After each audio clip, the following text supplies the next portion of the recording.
Welcome to another Unreal Foos tutorial.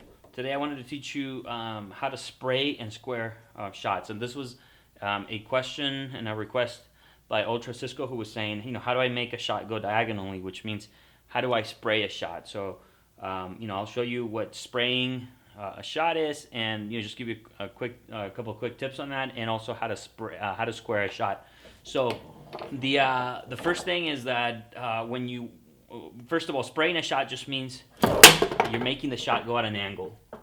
So you can spray short, or you can try to spray long, like that. So, and if you notice, in order to spray the ball, if I'm pushing the ball, then when I hit, I gotta keep going in the same direction. So when I hit, I go that way. If I'm doing a pull, I'm pulling the ball, and when I hit, I gotta be able to hit the ball and come down and have the rod follow the same direction where the ball was moving. And that'll cause essentially the ball to move at an angle. Like that. So you'll notice that the rod, like I said, it keeps, when I pull and I hit, or I push and I hit, the rod after the hit keeps going in the same direction where I originally was moving. So that will always cause the ball to go at an angle. And then the other technique is, if you want to square a shot now, then if the ball's not moving very fast, you just got to be able to put enough pressure to be able to counteract that force of the movement, and in order to make the ball go the other way. So if I'm going very slow and I hit it really hard, I'll make the ball go straight. However, the general movement that you have to do here is you have to be able to go in the opposite direction. So if for example, if I'm pushing and I want to square the ball, so this will be like doing it just very slow. If I'm going this way, at the time that I want to hit the ball and then come back in the opposite way. So if I'm pushing like that, oops, sorry, my arm locked up. If I'm going very slow like that, I want to basically do that. Get on top of the ball, hit, and then come down in the opposite direction, and that'll cause the ball to square. So let me just show you. If I'm set up right here, so I kind of do that. So it's a little mishit, but you get the idea here.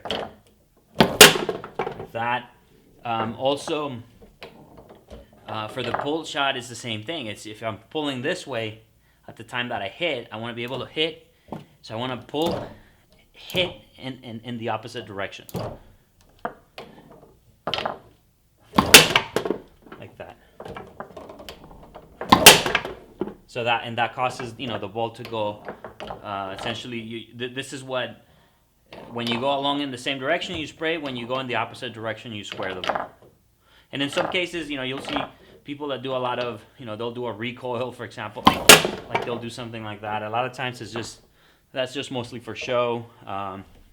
It's not really necessary. I mean, as long as you can get the force to hit it. Sometimes it's just, you get used to recoiling as a form of, making sure that you're really going to square the shot, and it's just easier to pull hard and go like that, So that's why you'll see sometimes people do that little recoil like that, that whole action. But either way, I mean, those are the key techniques that you have to remember, and that actually will work. For example, with a rollover, if you want to, and I'll try to do it from here. Like if you want to square the shot, if I'm moving this way, when I hit, I'm hitting down, and I'm going in the opposite direction in order to be able to square it like that. So if I'm here, I'll cause the ball to square. I'll move it because this guy usually bounces up like that. Or if I want to spray it, I'll just kind of move it in the same direction. I'll just do it over here because. So here, I gotta move this light. I'll square that way and see how the rod goes. And on this side, those are squares. And if I wanted to spray, for example, I would just go sort of in the same direction. See how it's like, I just go in that direction. It sort of sprays a little bit. So, but you can apply that to essentially any shot, those techniques. Hope that helps. Send me any questions. Thank you.